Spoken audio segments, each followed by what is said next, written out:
Welcome back to another episode of Rock Boys Football. Dan Lanning and the Oregon Ducks once again rolling into the college football playoffs, except this year under some different circumstances. If I'm an Oregon fan and we had this conversation about a week ago, man, this is exactly how I wanted the bracket to look. We had that debate. Would you rather be Oregon and have to sit at home and have that bye? Or would you rather be the fifth seed and host the college football playoff game? Number one, I'm fired up for the Oregon fans who get to attend a college football playoff game in Autzen Stadium. Number two, this makes a ton of sense. If you're an Oregon fan, you wanted to play this game because we have some questions that we need to get answered. It's a stark difference between where Oregon was last year as the number one seed, their first game in the college football playoffs after sitting on the couch for 3 weeks was against Ohio State on a neutral field. Not the same story. You get to host James Madison. Why is it so important to play this game instead of having that bye as the 4 seed? Man, we got some things we got to figure out about this football team. I think most notably what the coaching staff's going to look like, what the game day operations are going to look like, right?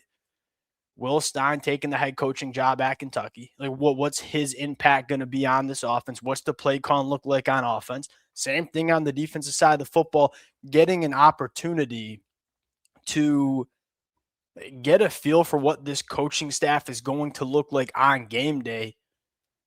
I think really important for Oregon. Number two, right? Number two, and I think this might be even more important, getting some guys back from injury, right? If Evan Stewart is going to make his return, hasn't played football in nearly 12 months, right? I don't want to throw him into a game against Texas Tech or against a team like Indiana. I would rather get his feet wet at home against a team like JMU. Very similar conversation for DeCorian Moore.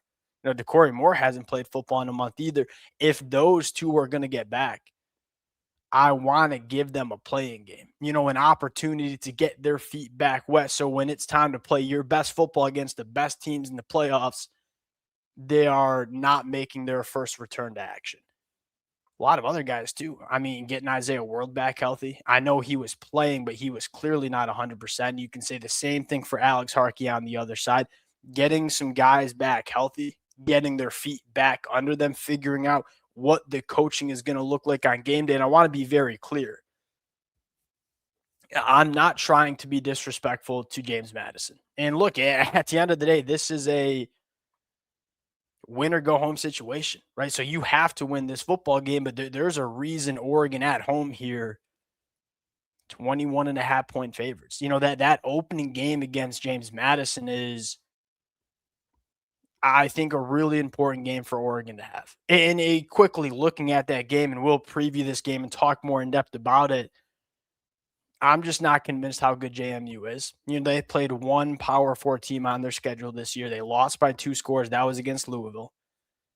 They gave up 6 sacks. They gave up 7 TFLs. Now, I don't know if James Madison has the dudes up front to deal with Mateo, to deal with Bear, to deal with Amari, to deal with Tatum. I think it's an opportunity for Oregon to really build some confidence and get some momentum, kind of similar to how Ohio State had that opportunity, right? Ohio State hosting Tennessee, man, that got the ball rolling for Ohio State last year. They played their best football in the playoffs. This is, to me, a little bit of a tune-up game. And again, you want to play your best football because you cannot afford to lose this game. But it's an opportunity to get the ball rolling for Oregon and figure out some really important things about this football team before it gets real. Now, I want to path out the rest of the college football playoff run for Oregon. Texas Tech, unique matchup. I think there's a lot of Oregon fans that want to run it back against Indiana. And this is no disrespect to Indiana, who is currently the best team in college football, and I'm not going to argue that either. I think there's some frustration with how Oregon played against Indiana about a month and a half ago. Dan Lanning wants that game back. And I'll say this right off the bat, it is hard. And Oregon fans, y'all learned this the hard way last year with Ohio State. It's hard to beat a good team twice. That's what Indiana probably has to do. Because I'll say this, I think Indiana's coming out of that quad, you might say. Whoever wins that Oklahoma-Alabama game, hard to see them beating Indiana. And so it's a unique path for Oregon. I think it's a much more favorable path than what they had last year. Very excited to get into this one.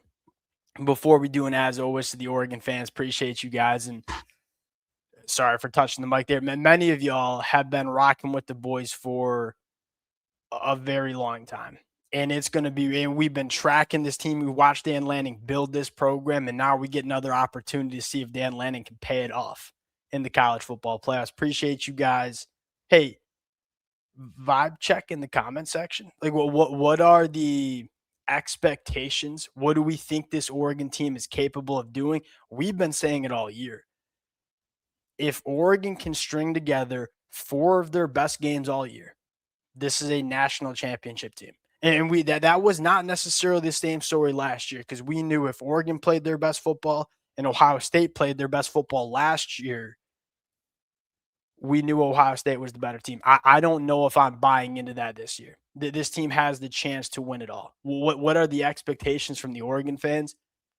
Let it fly in the comment section. Appreciate you guys. If y'all do enjoy the content, consider subscribing to the channel. We got a lot to talk about around this football team the next couple of weeks. Without further ado, let's get into it. Now, again, that JMU game, I went back and watched that JMU game against Louisville, the only Power 4 team they played, and you best believe Oregon is much better along the lines of scrimmage. JMU could not deal with Louisville up front. It is hard to see James Madison going across the country and really challenging Oregon unless Oregon just plays their worst football of the season. And I'll say this, even if Oregon does not play very well, I think Oregon can still get it done. I think it's an opportunity to figure out what the game day coaching is going to look like. It's an opportunity to get some guys back healthy, get their feet wet, and roll through that game. Then you play Texas Tech. It's where it gets fun. Texas Tech is here's the thing with Texas Tech that makes them different from every other team in the Big 12.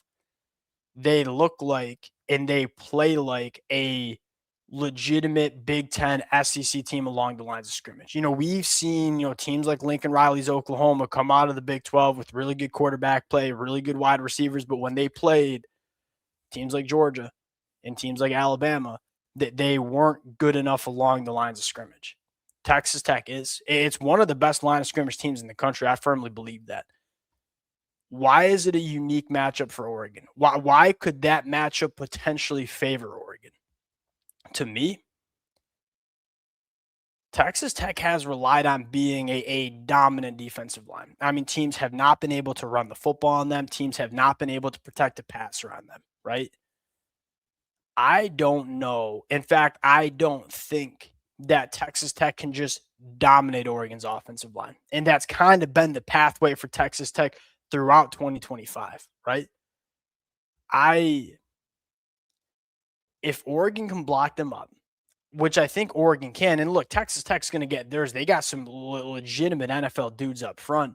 If Oregon can block Texas Tech up, what's Texas Tech's path to winning? Because when we've seen Texas Tech's offense play quality defenses, which has not been much, I would argue the only time they've played quality defenses when they played BYU twice. It hasn't been that high-flying offense that we've seen in other games against the Big 12.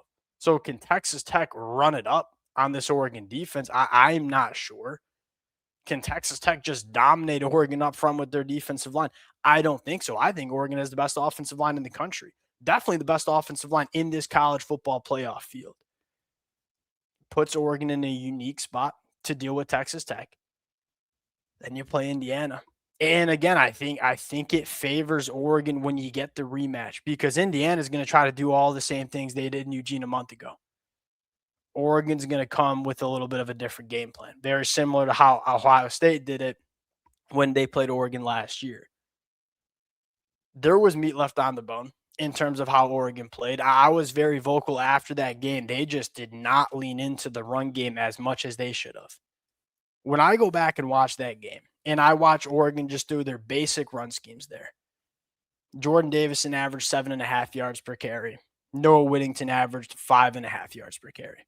They were running the football really well. The frustrating part is they didn't really stick to it. They asked Dante Moore to drop back a lot against a very good Indiana pass rush and a very good Indiana secondary. What happens if you run that game back on a neutral site and Oregon decides, hey, we're going to lean into it? There's one thing that really fires me up about Oregon. I feel like they finally figured out their identity.